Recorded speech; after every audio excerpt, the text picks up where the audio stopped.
Welcome once again to Global Reports here on Liberty Television, here in our Kaduna Studios, and with me, Arthur Brooks. This week we welcome all our viewers from around Nigeria and across West Africa. This week has been a very traumatic week for us in Kaduna with the crisis which erupted over a week ago, and many people have regrettably died. And we send our condolences to the people who have suffered in Kaduna here. The curfew in Kaduna has just been today been raised till up to 10 o'clock at night, so people can start to go about their activities at long last. Well, again, we carry news stories from around the world, and I'm joined in the studio this week by my guest, Professor Khalifa Dikwa. Welcome, Prof. Thank you. So we weren't sure this program was going to take place, but thank goodness, thank God it did. The first story we're going to first report is from CBC in the United States. There was a killing at a Jewish synagogue in Pittsburgh, which 11 people were massacred by a crazy man. And Donald Trump, who visited the mosque yesterday, was actually booed and heckled by some protesters. Let's watch this short report. As Pittsburgh's Jewish community begins to bury its dead, President Trump arrived here trying to provide comfort to those grieving. The president, alongside the First Lady, his daughter Ivanka, who converted to Judaism, and son-in-law Jared Kushner, visiting the synagogue where 11 congregants were murdered Saturday. The rabbi welcoming them inside before they laid flowers and ceremonial stones to honor each of the victims. Nearby, a rally protesting his trip. Among the dead, Daniel Stein. His nephew, Stephen Halley, telling me he's outraged at the president's suggestion just hours after the tragedy that the synagogue should have had an armed guard. Donald Trump should have just said, you know, our hearts and prayers go out for the people of Pittsburgh and everybody involved, and kept his mouth shut. You felt like he was blaming this community? It's exactly what it felt like. It's a stab in the back. Congressional leaders from both parties declining a White House invitation to join the president today. And tonight, President Trump is facing fierce new criticism for his vow to sign an executive order ending the right to citizenship for babies of non-citizens born on U.S. soil, telling Axios on HBO. We're the only country in the world where a person comes in, has a baby, and the baby is essentially a citizen of the United States for 85 years with all of those benefits. It's ridiculous. It's ridiculous. And it has to end. Immediate pushback from top Republican Paul Ryan. Well, you obviously cannot do that. You cannot end birthright citizenship with an executive order. Legal scholars widely agree the president's plan would violate the 14th Amendment that guarantees citizenship to anyone born inside America's borders. Back here in Pittsburgh, the head of the Jewish agency that protects refugees says the president's announcement is offensive and ignores that the gunman's hatred went beyond anti-Semitism. This murderer was trying to check more than one box. He checked the Jew hate box, but he also checked the refugee hate box and the immigrant hate box. The president igniting new divisions, even as he seeks to console this community. Peter Alexander, NBC News, Pittsburgh.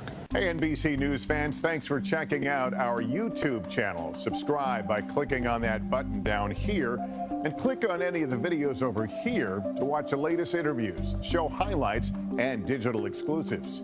Thanks for watching. Well, that's an interesting report from CBS in the United States. Prof, what do you think? First of all, our condolences go to the families of those who lost their dear ones in Kaduna, Adamawa, Taraba, everywhere in Nigeria, in the world, including the families of those who were killed at Pittsburgh in America. And I commend the swiftness of the Kaduna State government on tackling this issue. It would have been a messy scenario. It's something. These are parts of the template conspiracy that has been there for long. It has been failing since independence against Nigeria, and this is one of them. And that's where the global establishment will just insist on having cronies in government who understand little or nothing in order to deny education to the young ones. And therefore, Nigeria, instead of having the UNESCO's at least 26% from the budget, today's Nigeria is budgeted for 6.4. And how can you get it? You can't get it right in education. And therefore, education includes training. And then education goes with the hope of getting work after education. And when you find a situation in which parents cannot afford to pay, and the children of the elite go, and with the awareness now that the children of the elite are getting all these funds from the public funds, and therefore this natural envy is there, and therefore the best way is to tackle education, give it at least 30%. So to go to the real people, so that public schools compete with private, even overtake them in terms of quality education. You will get it right. It's not a rocket science thing. It is a conspiracy. To kill a country, you kill education, so that you don't get the right doctors, you don't get the engineers. And you fuel the problems of unemployment. And so on. The young people best don't brains have any will go hopes. outside. The best brains will go outside. The same establishment blocks energy for countries with great potentials like Nigeria. Energy is not there. Solar energy is there, but they will not do it, so that the brain ones will just get fed up and then move out of the country. Then you go there and meet them. You meet the same Nigerians, the same Africans in diaspora. You meet them in Europe, you meet them, and then the money stays there. And therefore, this instinct, just to say that, thank God, with the kind of terrorism that the establishment, the global establishment created for the other world, now Nemesis is catching up. Whatever they created for the rest of the world, now it's gone back. And had they not created problems for Africa, they wouldn't have had the situation in which people are migrating to Europe. They wouldn't have gone there. You wouldn't have had Latin Americans moving to US. And again, America is a country of immigrants. Immigrants. How else? So the Jews now who are massacred there are victims of the tiny among them, who prefer to be Zionist, deceitful, and just to show that they are superior race. And with literature and then with technology and so on, the average Jew, the average white man and so on have understood that this is a game against all of us. So those who are frustrated and see that in their own country they develop and so on, they cannot feed, you have this social security not coming to you. When you are old, as a veteran, you don't get the social security. If your own disease is expensive, they allow you to die off and so on. Then with guns, with the NRA, National Rifle Association, with their own lobbies, expensive money, they lobby the Congress, they lobby the White House. It's a big industry. A big industry, just like the pharmaceuticals. The pharmaceuticals create resuscitate an old disease, give it a frightening name in order to make more money. In the next 2-3 years, they will give another name and so on. It is just a business industry. Like and this was foretold even by President Eisenhower in the 50s. Exactly. As he went out of power, he warned against the arms industry and the control of the American economy. Exactly, and now they insist on having the Second Amendment. Second Amendment saying you must have an arm. And that was during the war, not now. They don't want anybody to tamper with the Second Amendment. It was done during the war. For goodness sake, how can you predict somebody coming to kill you? Must every synagogue, mosque, church have armed guards? The best way is to take away the guns. And that's what Trump wanted every school as well. He wants every, because even the NRA was even suggesting children should be armed. Can you imagine? Imagine what happened in Kaduna now. Had we had arms just bought at canteens, it is easier to buy a pack of Panadol. Within 5 minutes, you buy a gun, a rifle, for goodness sake, in America. So the best way is to take away the guns. Assault rifles at that, not sporting guns. Not sporting. So shoot a bird or two. now they created a scenario where Americans will kill each other with the downturn in economy.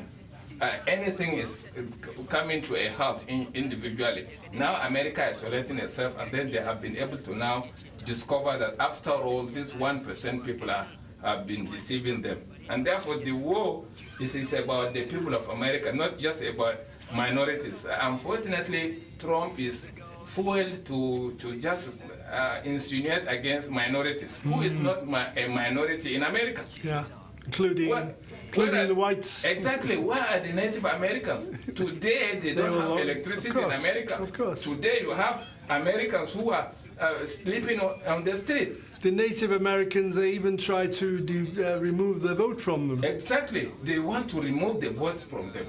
And then they just to exclude them. And this is the working of just 1%. And therefore, the Jews themselves are now fighting the tiny Zionists. They call themselves Jews, who are creating problems for them and for the world.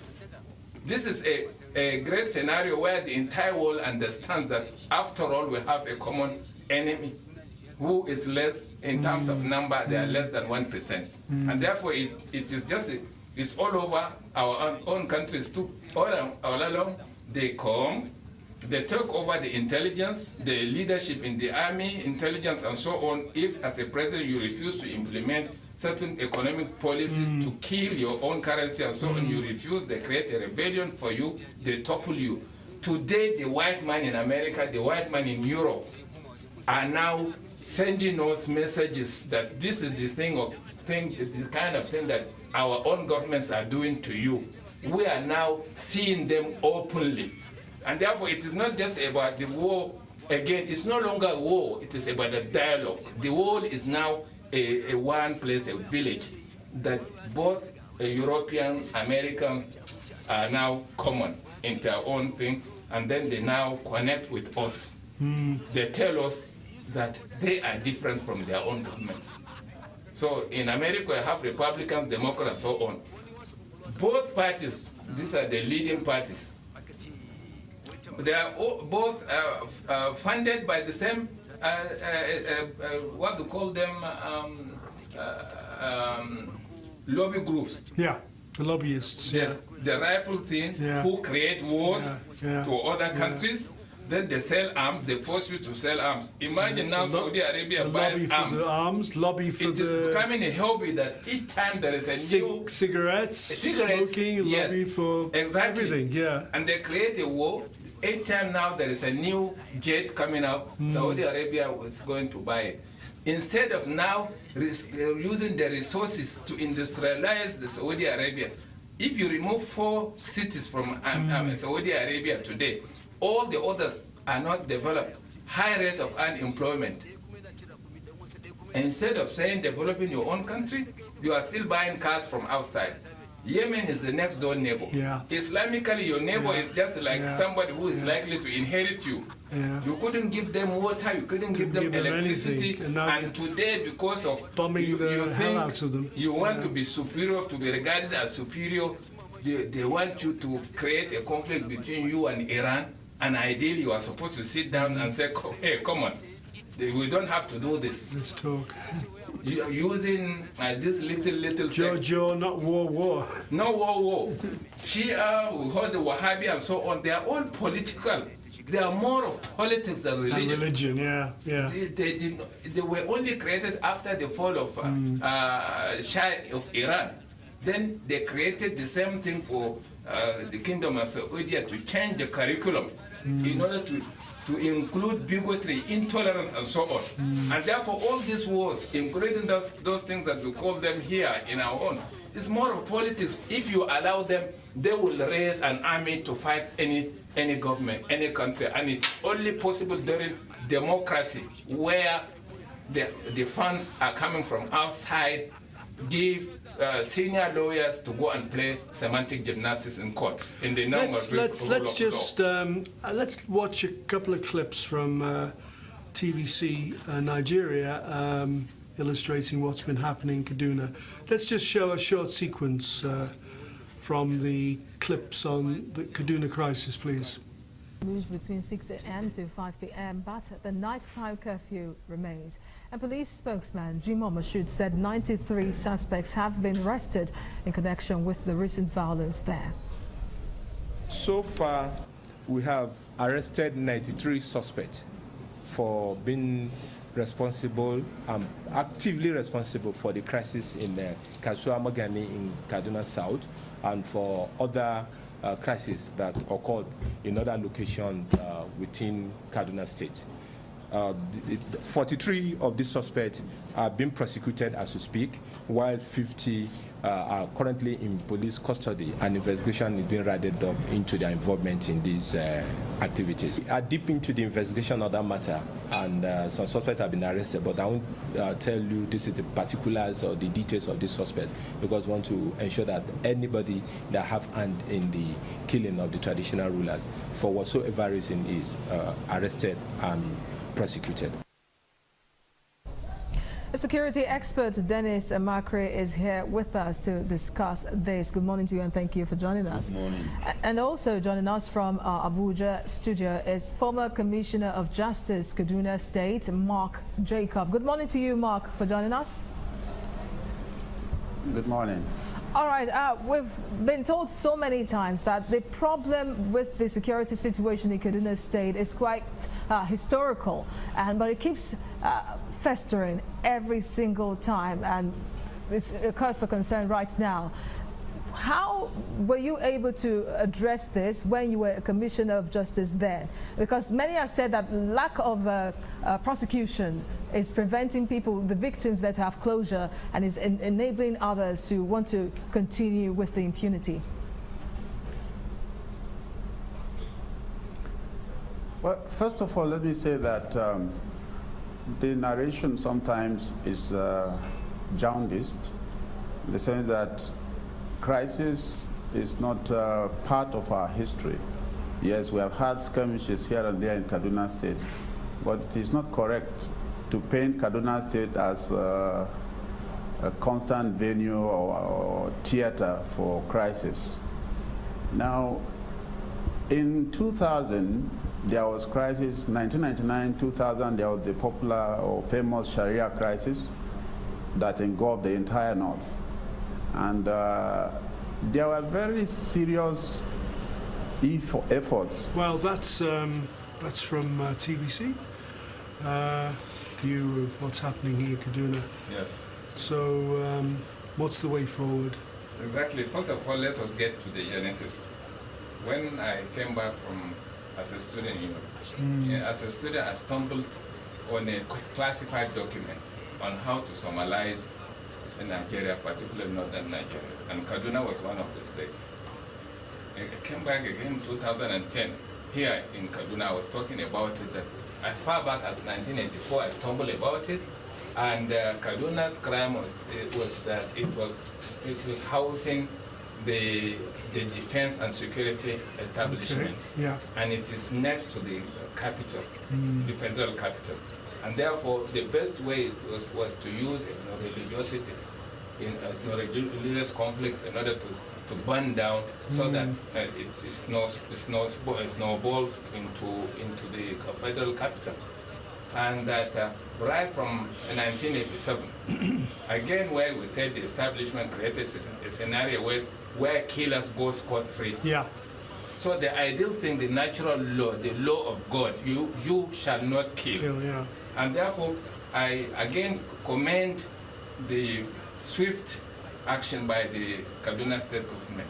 And I dare say that politicians sometimes, when elections are closed, they don't want to come out and say defend the people, because they don't want to lose votes. The correct thing was that instead of just saying let us extend judgment and so on, Kaduna State should just dust the laws that are already existing. Established through the State Assembly, special court, try those who had a hand. Ideally, the killers must be made to follow their victims. Yeah. That's the correct thing to do, because once you kill the killers, you will not have anything like revenge. Right from 87, it has been happening. Yeah, but and then, 92 again during Dong Kataf and so on. Those who had this thing, had they been punished appropriately or sent to their ancestors, we wouldn't have had others to follow. Yeah, but the killers are often working working for somebody else. Exactly, the sponsors and so on. Again, exactly. let us also try to separate the young ones who did not know the real genesis. When the idle minds and so on, earlier on we talked about at least 30% of education. The child of nobody should have access to a quality education. Yeah. And then is another deceit to exclude the traditional system that all the colonial powers came to find. Now, in the name of democracy, they removed the traditional system. They are closer to the people. Even the colonial government realized the value of the value, and they left them intact. Yeah. When they brought the deceitful called the democracy, they removed them, and then now, being close to the people and so on, they have virtually nothing. The little coins, the funds that go to them and so on to make phone calls, to when somebody is lost and so on, getting them back home and so on, is no longer there. And that is why we got it wrong. And again, another deceit is that they create a scenario when you have a good system education going well, they will bring another one to deceive you. And that I think it has to be a bipartisan approach. If care is not taken, if politicians prefer not to come up and say, punish the culprits, then it is as good as saying we are not going to have an election, because the same people from outside and so on will see that they create problems. Use the same they will sponsor strikes. Disturb them. They will sponsor problems here and there across the country and so on, in order to overwhelm the security system. And overwhelming the police, SSS and so on, by virtue of not being enough funded. Again, the same politicians would like to have a lot of money, but they feel it is too much to fund intelligence, to fund the military, to fund the police. And then again, when the police are understaffed, and that you are likely to just invite the military, give the military the non-lethal weapon. Yeah. And then give the police these cannons. Water cannons. Yes, and water such. cannons and so on. Yeah. Give them non-lethal weapon in order to just bring down all these things.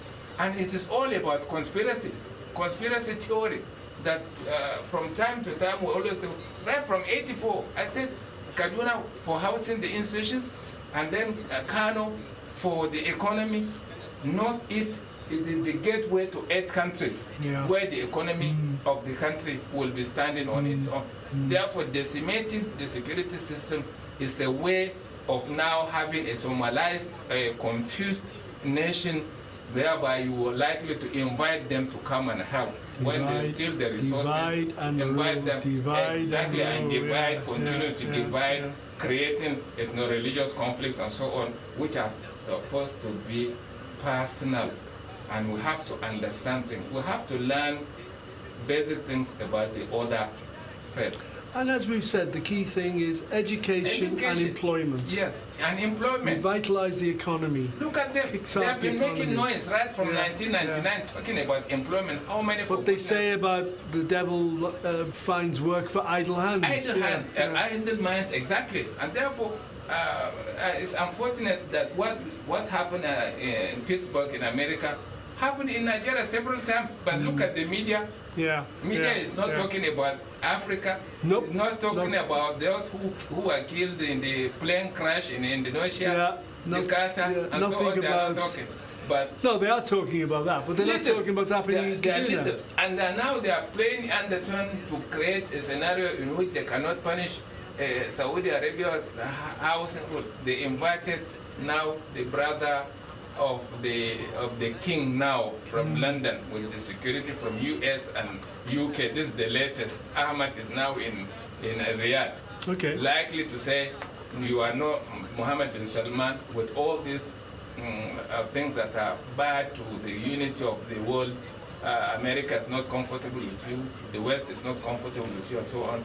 Just give a chance. That story's been pushed to the back burner. Yeah. So if they elevate Ahmad, the brother of the king now, to be the crown prince, there's every possibility that the world will change. This is a news I've not heard. Yes, that's the latest. It's new news. Okay, that's interesting. That's the latest. I again find that politicians should stand up for security. When there's no peace, there's nothing you can do. And then don't load it on the service chiefs alone. Don't load it on the president. The governors have a say. They can do a lot with their security boards. I'm happy that each time I come, I see the civilian jet chief and so on all over protecting this. If that action by Governor Rufai had not been taken, by now Kaduna would have been in flames. So get the courts, punish them within days. Yeah. Get those who kill must follow the victims. Swift but fair. Swift but fair. And do justice to those who had nothing to do with it, because by association and so on, people can be mischievous. Well, Prof, I think it's time is again against us. Again, yeah. So I thank my guest, Professor Khalifa Dikwa. I thank the staff, the cameraman Sam, crew in the control room, and the Global Reports production team. This is Arthur Brooks in a somewhat quieter Kaduna. Yes. We hope things will remain quiet. And will be quiet, inshallah. Inshallah. Prof, thank you very much. Thank you. This is Arthur Brooks signing out. Join me again next Wednesday. Have a fantastic week. Keep watching Global Reports and keep watching Liberty Television.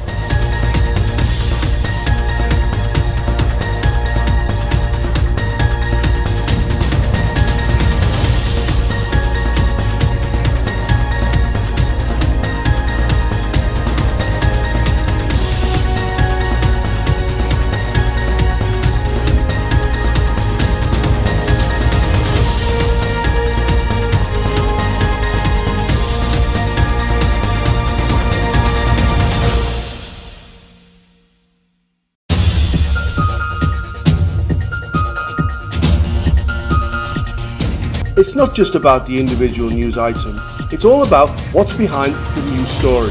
What went on before, now and after. We report today not from Kaduna, Nigeria, but from Liverpool in the United Kingdom. Slavery Museum, that's right, in Liverpool. Dr. Benjamin. No personal attack on candidates. Okay, thank you very much. Ray TV Liverpool. I'm here with Chris Kerr, who is one of the team that runs this remarkable little station. My background is that I'd spent quite a lot of time working for Bernardo Television as a reporter and producer, and I had lived in Liverpool for most of my life, and I've had a very strong interest in doing something in the way of more local television, more than the regional service which Bernardo and the BBC offer. This is Arthur Brooks signing off from Liberty Global Reports, and have a very good week. Thank you, Saidu, for coming on the programme. My pleasure. And please check out our Facebook page.